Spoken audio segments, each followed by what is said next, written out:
Olá pessoal, como é que vocês estão? Tudo bem com vocês? Para você que não me conhece, tá? Eu sempre me apresento nos inícios dos vídeos, né? Economiza um tempinho, melhor do que lá no final. Meu nome é Adriano, tá? Sou um doutor em psicanálise clínica, escritor, pesquisador, atuo também, né? No tratamento da dependência química e meus atendimentos eu faço atendimentos via remoto, tá ok? O que acontece, gente? Eu sempre trago para vocês textos para tentar elucidar alguns pontos, alguns temas, né? E se for possível até abrir discussões, dependendo de quem assistir e quiser depois me retornar aí embaixo, se você puder comentar, eu te agradeço, né? Se você puder se inscrever e se você gostar da mensagem, curta e compartilhe, você estará me ajudando muito a poder fazer esse canal crescer, tá bom? E hoje eu vim trazer um tema, né? Um tema complexo até, sobre o comportamento do narcisista, né? Então seria o narcisista no relacionamento, tá bom? A psicodinâmica do vazio que consome. Então nós vamos falar referente ao comportamento do indivíduo que tem o transtorno, né, de personalidade narcisista no relacionamento, tá? O que acontece? O narcisista ele não ama, ele usa. Essa é a primeira verdade que a psicanálise nos obriga a encarar sem anestesia, tá, gente? Então, no relacionamento, o narcisista ele não busca um parceiro, ele busca um espelho, um reflexo que confirme a sua grandiosidade frágil, tá? Construída sobre um vazio que ele mesmo não suporta olhar, tá? A relação com o narcisista é uma coreografia silenciosa onde um dança e o outro se desgasta tentando acompanhar os passos que nunca foram feitos para os dois. Ele seduz com intensidade, promete mundos, cria a ilusão de um amor raro, tá? Mas essa fase não é afeto, é captura.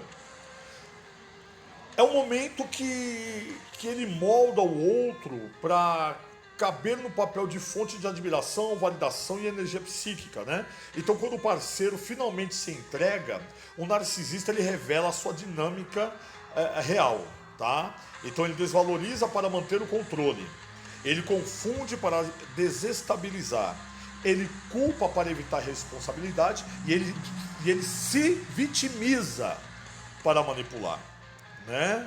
A psicanálise ela descreve esse movimento como uma defesa primitiva, né? O narcisista ele projeta no outro tudo aquilo que ele não suporta reconhecer em si mesmo.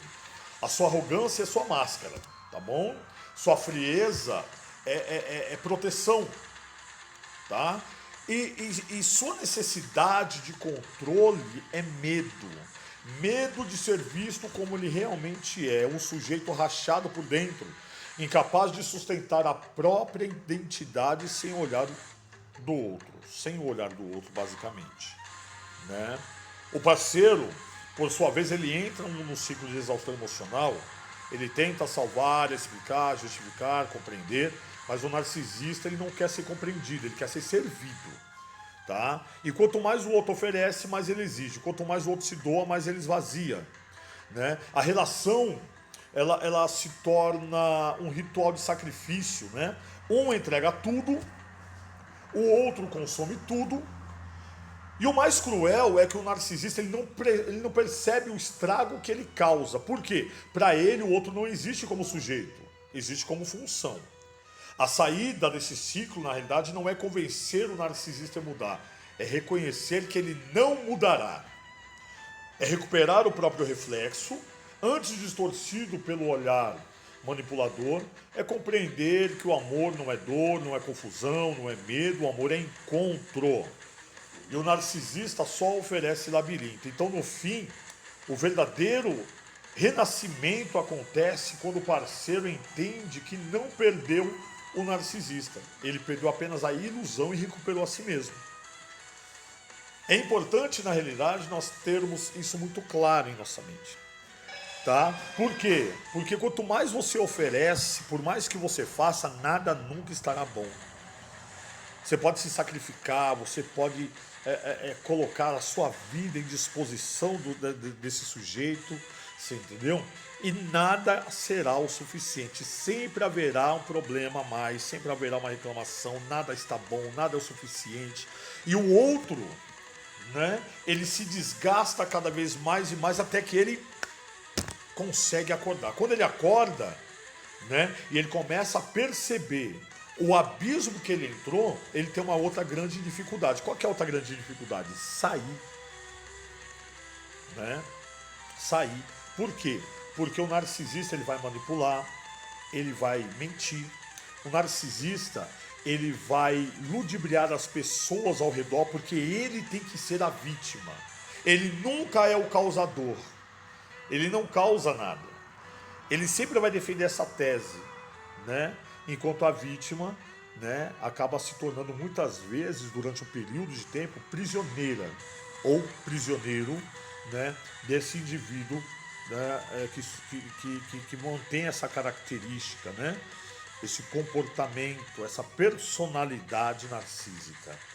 Então, quando a pessoa ela realmente começa a se desvincular, vai ter uma resistência muito grande, porque o narcisista, né, ele vai fazer de tudo para ter essa pessoa na palma da mão dele. Ela vai fazer de tudo para ter essa pessoa na palma da mão dela, né?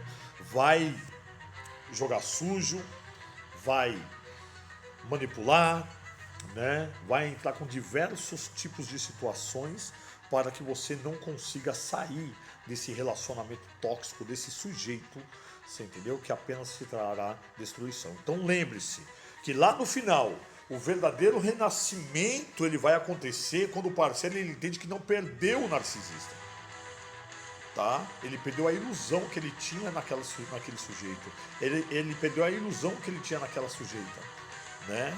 Mas no final, quando ele consegue realmente se desvincular, ele recuperou a si mesmo e volta a respirar e a ter mais tranquilidade, liberdade para tentar de novo numa situação melhor. Fica a dica, um grande abraço.